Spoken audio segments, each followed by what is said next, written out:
here we go again.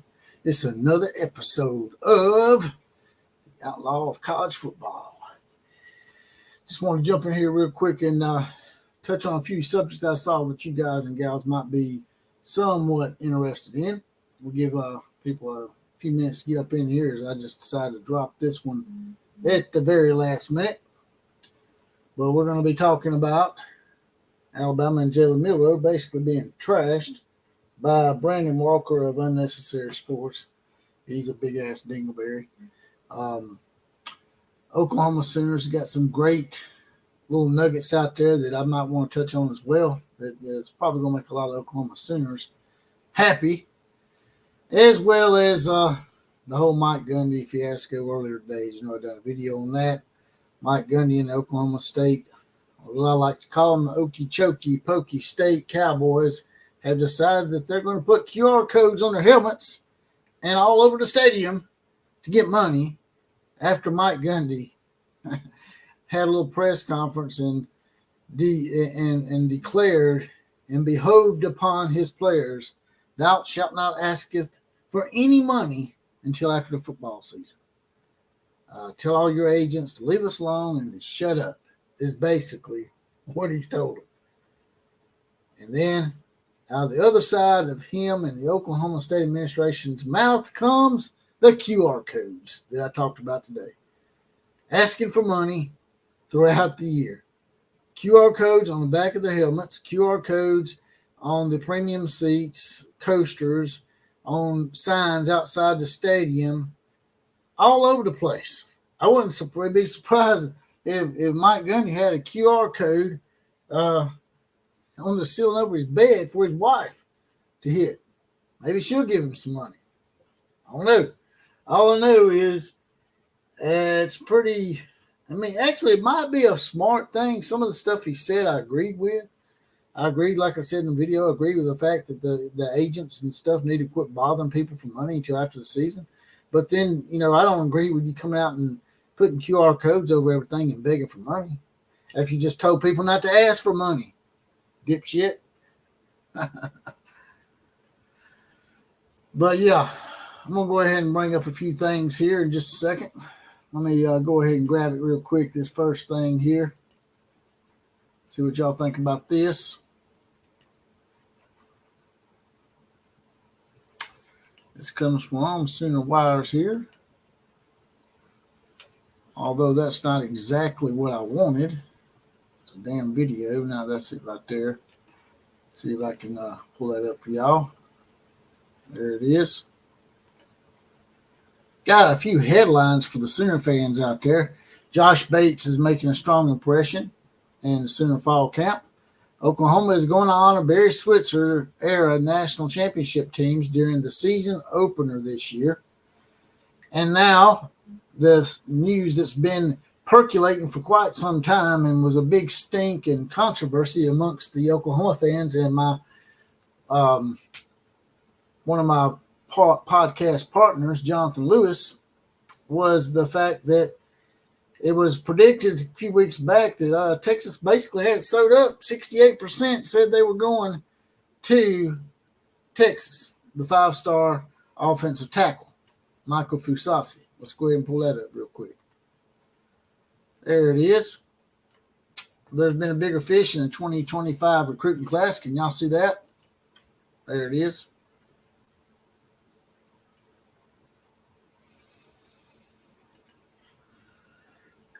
This was the case with David Stone in 2024 cycle. All eyes have been on Fusasi the last couple of years. He has been a priority target for OU offensive line Bill Bedenbow. As we hear Fusasi's planned commitment date on August 21st, the process appears to be trending in a positive direction for Oklahoma Sooners.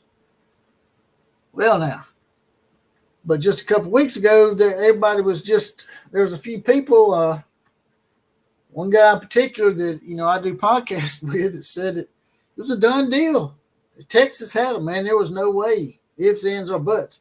Even if he changes his mind at this point and still goes to Texas, Oklahoma has gained a lot of ground. They go from 68% now. It looks like it's 50-50, maybe even 60-40 in favor of Oklahoma to land what is considered by some the top offensive lineman in this class, not just in the state of Texas, but in the entire nation.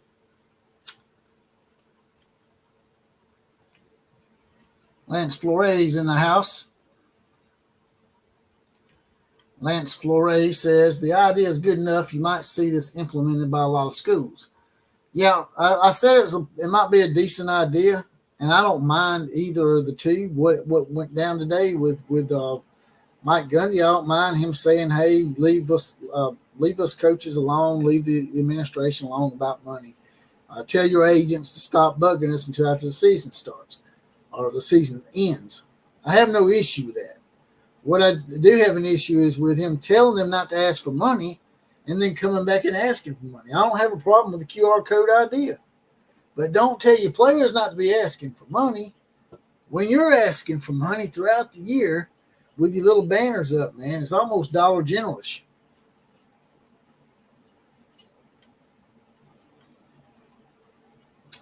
Neckbeard's going to be eating crow tomorrow. Says Thunder OU Sooner, who almost has perfect attendance in the Outlaw college football live streams here. Like he's missed a couple now. He was absent on the last one, wasn't he? Shit. But hey, let's bring up another article that I saw that some of you might be interested in. Some of you might not be. Let's see.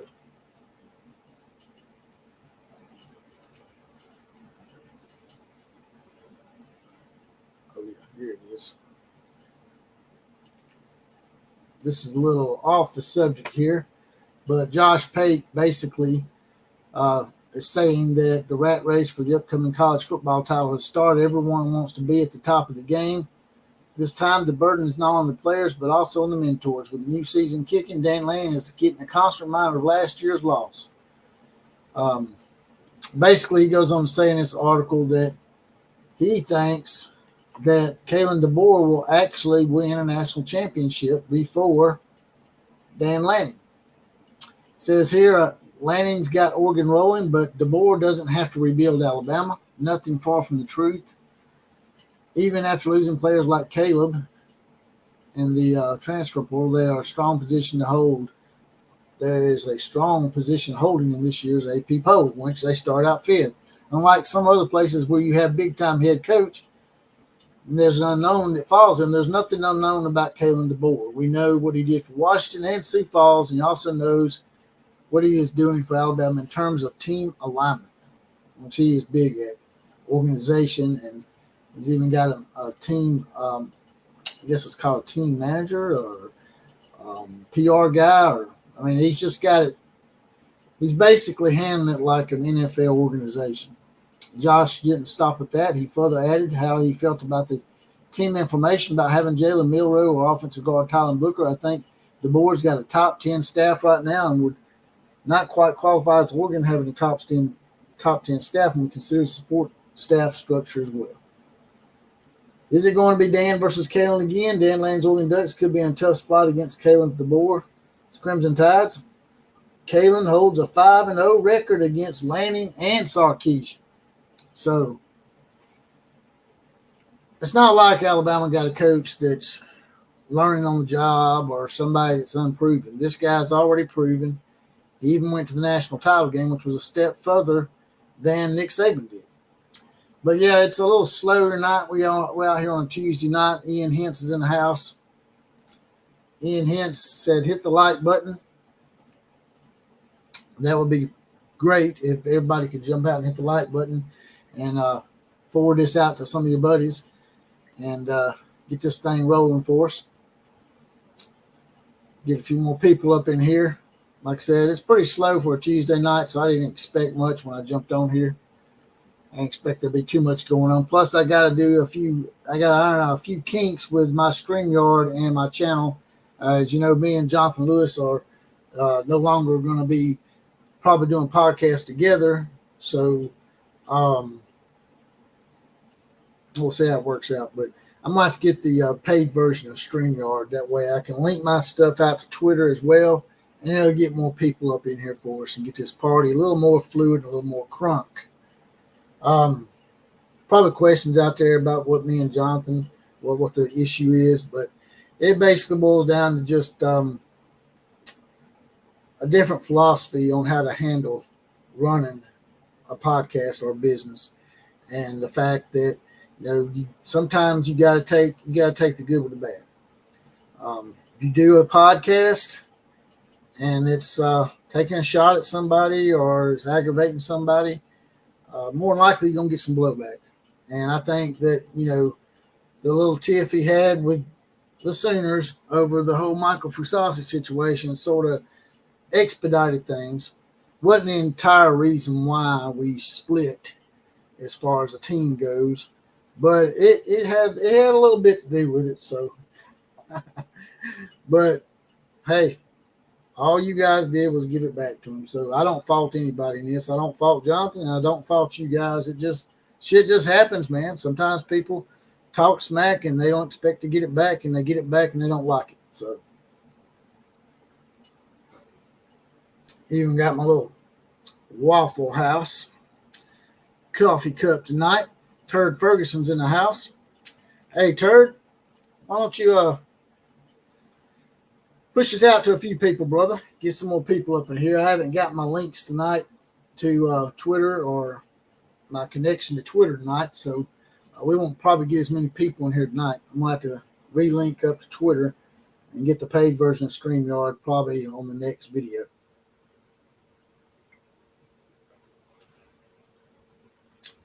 Yeah, it's a great show, Ian Hence. I think we've had a lot of fun up in here. But for the most part, tonight is pretty much dragging so far. Not a lot of people have been able to make it in here yet. So unless things pick up here in the next few minutes, we might be moving on to something else.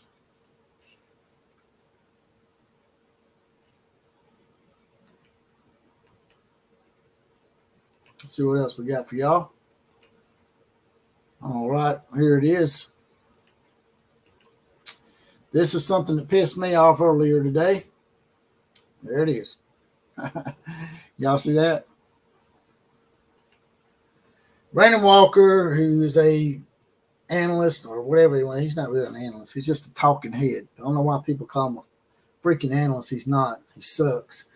And he's a Mississippi State guy / Florida guy. Here, basically, he's saying that there are 3 or 4 losses on this schedule for Alabama. Why? Because of Jalen Milroe, guys. People can lie to you. I'm not going to lie to you. I'm just not going to know what I'm talking about. That's basically what he's saying here. You don't have to lie to not know what you're talking about, jackass. And you don't know what you're talking about. And I'm not saying it because they're my team. I'm just saying that because if you look at what happened last year with Jalen Milroe and how he progressed throughout the season, what makes you think he's going to digress? But anyway, he says, I'm not going to lie to you. He's not that guy. We pretended he was last year. He lost the job versus South Florida. Nobody else took it. He came back, and the talent at Alabama won a lot of games. He's not that guy. Well, Brandon, without a good quarterback, as you saw against South Florida, so I can shoot this shit like Swiss cheese, man. I can shoot your whole theory up like Swiss cheese. Because if he wasn't that great of a quarterback, then why didn't someone step up against South Florida? And by the way, he didn't get benched against South Florida. He never started that game, ever. He didn't start. He was actually benched during practice that week. So you got that part wrong too. But it was proven by the fact that we can only score 17 points on South Florida that Jalen Milroe actually was the best option for Alabama. And the talent was so great, then why didn't our talent beat South Florida more than 17-3? Answer that for me, jackass. You can't because you won't, because your little show is nothing but shock value. You and that little girl that you have on there, man, that's all y'all do. You play on the fact that she's a little hot and the fact that you just like shock value. And we all like a little shock value sometimes, brother, but you play a card way too much, man. You're just sloppy. Your shit's sloppy. What you say sloppy. Your program's sloppy. You're sloppy. Brush your damn hair, man. Brush your teeth. Do something, man. But yeah, Jalen Milroe went on to have a pretty good year. And like I said, if the talent was that great without Jalen Milroe, why didn't they beat South Florida more than 17-3? It was actually 10-3 late. So yeah, we really didn't beat them that bad. So it should if we had the that great of talent, like you said, we should have beat them at least 38-3, probably, don't you think? But Brandon Walker also went on to say, here's the bad thing about it. Brandon Walker went on to say that Mertz, his name, Graham Mertz at Florida, was a better quarterback than Jalen Milroe. Right there, he lost all validity because we all know that's horseshit. We all know where that's going. Brandon Walker is a Florida, Mississippi State bandwagon guy.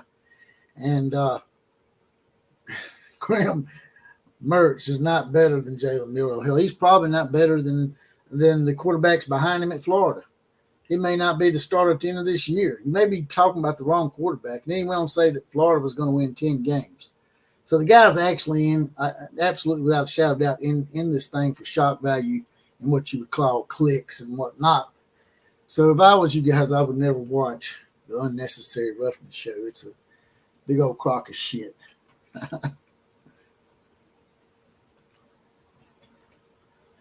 The only right-wing Duck fan said he just finished the Okie State video. Yeah, I talked about that briefly at the beginning. We also talked about the fact that Josh Pate said he thought that Kalen DeBoer would probably win a national title before Dan Lanning. Now, I know that's probably something that you're not going to like too much, but that's what Josh Pate said.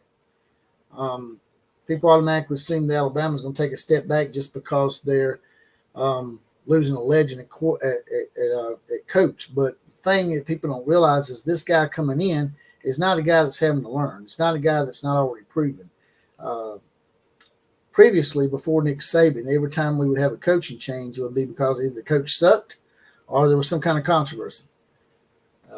And the previous coach never stayed. You can go back as far as the 1930s with Frank Thomas at Alabama. The previous coach never stays at Alabama. He leaves, and he doesn't really help the current coach in the transition. Nick Saban has stayed.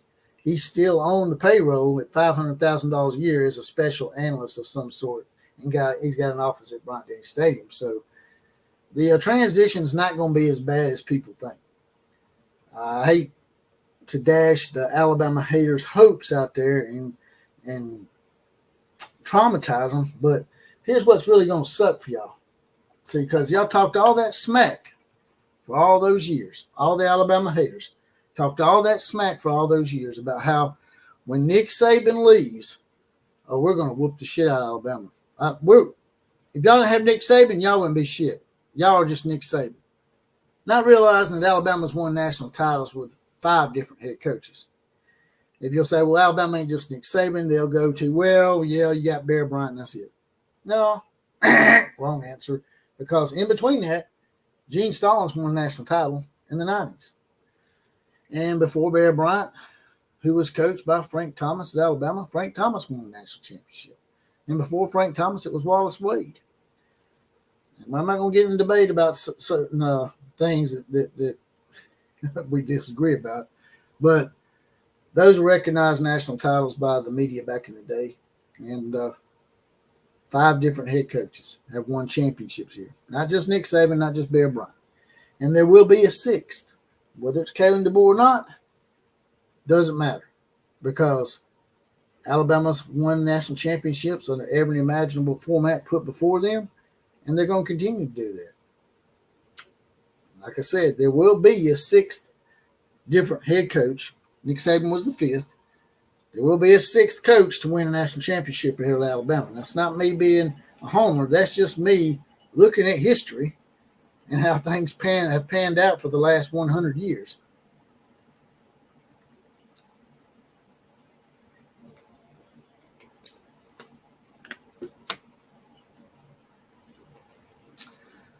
Thunder OU Center says Colin Cowturd is talking about OU again. Oh, really? Is that a fact? Well, damn.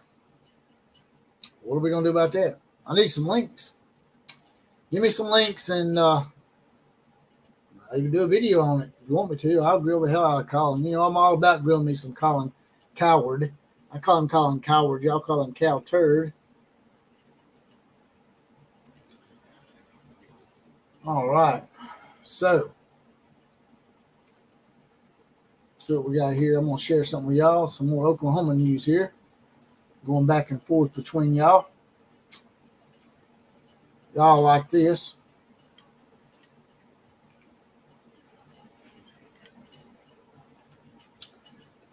It says here, Danny Stutzman, Oklahoma quarterback Jackson Arnold was won over the locker room this offseason. Says Danny Stutzman. This is a guy that's on the defensive side of the ball. It wouldn't be a surprise to hear one of the running backs and wide receivers to say that, but the linebacker, Danny Stutzman, has said he has won the locker room over.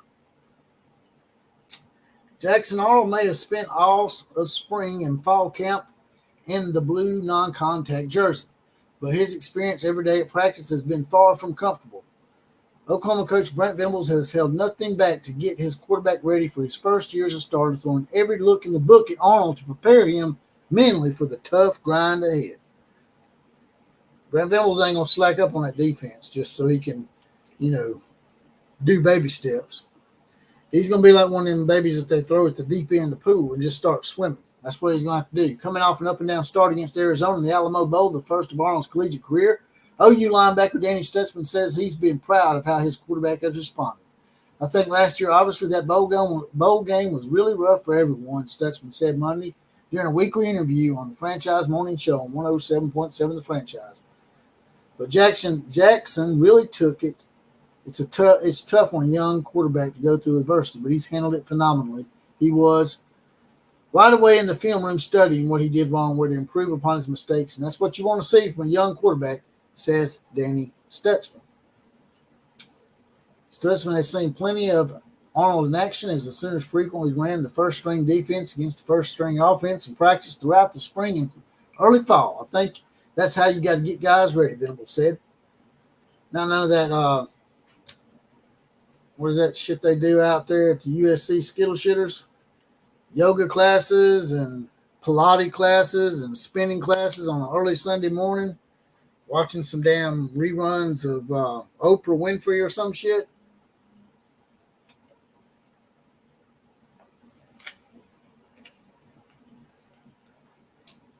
What you talking about, Mars? How you been getting Sooner news before me? Well, you just get on there, man, and look around. I go through Google News, and I usually get a lot of good notifications from Google News, but mostly I get it from people like you. Courtney Taylor, for example, give me the Oklahoma State bit. I knew nothing about what was going on with Oklahoma State, and then boom, out of the blue, Courtney Taylor just slips it in my inbox there, and she's been a real good special contributor to the show ever since we've had this thing going. But mostly I get my ideas from y'all. That's why my motto, and I haven't been saying it like I should, but my motto for this show is the home of the common Joe and the common Sally in the know, even more so than all the media talking heads.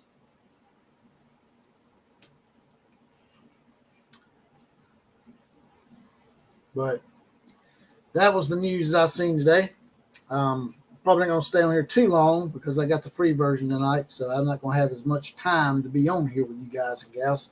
So if y'all want to get a comment or if you want to get a question done real quick, just click on the little money dollar sign at the bottom, write your comment out. It'll push you to the top and highlight it, make a small donation to the program. And I'll read it now and answer your questions before I get up out of here. So what do y'all think about Josh Pate saying that Kalen DeBoer may win the national title before Dan Lanning, and him being 5-0 against Dan Lanning and Steve Sarkisian? What y'all think about that?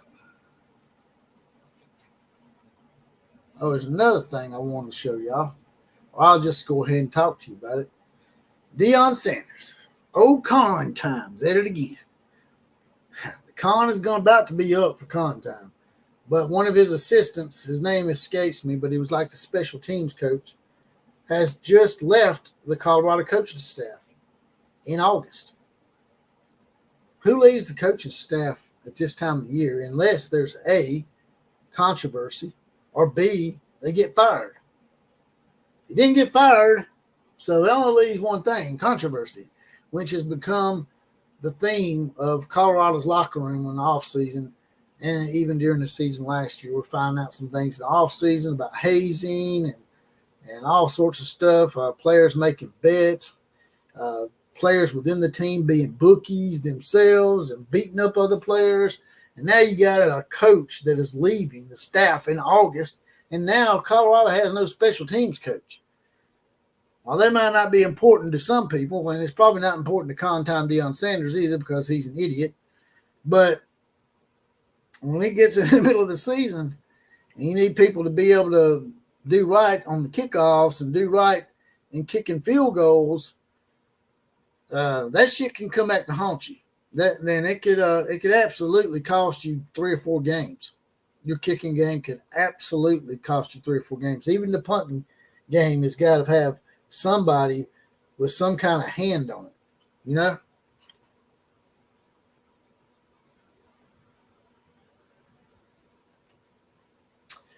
Terry Sleep says, is it impossible for Texas to lose 3 early to Michigan, Georgia, and Oklahoma? Those are pretty salty clubs, says Terry Sleuth. If you lost to Michigan, Georgia, and Oklahoma, nobody could really make fun of you. But Michigan did lose a lot. Not only did they lose a lot of players to the NFL draft, they lost their head coach, they lost their defensive coordinator, and amongst other assistants that they lost. And now the NCAA is coming down on them pretty hard. Even their current coach, Sharon Moore, who is a spastic, by the way. Now, I know he used to play for Oklahoma, but ever since he went to Michigan, man, I guess they've run him a little bit. But he's even implicated in some of that illegal stuff that went on. So they may be changing coaches again. Maybe even before the end of the year, if some really gnarly stuff comes out, more stuff about Sharon Moore being involved in some of the recruiting violations and stuff like that, we may see Sharon Moore get axed in the middle of the year. So I think Texas will probably beat Michigan, even though it's in Michigan.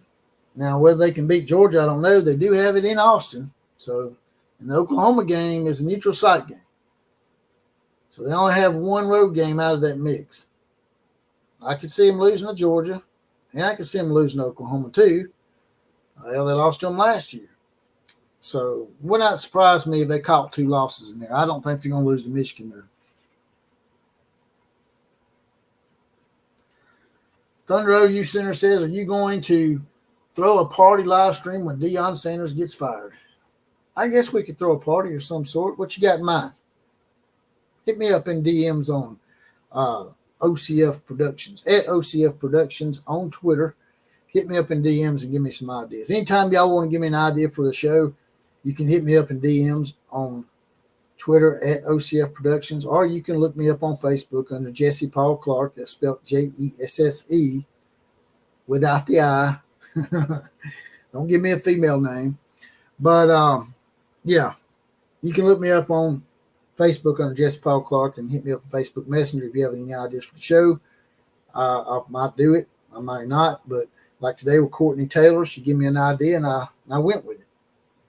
Also, if you want to be on the show, because this is the Homecoming Joe and Come Say on the Note, just let me know, and I'll make sure, we can talk off air for a little while and fill each other out and see if it's really what you want to do.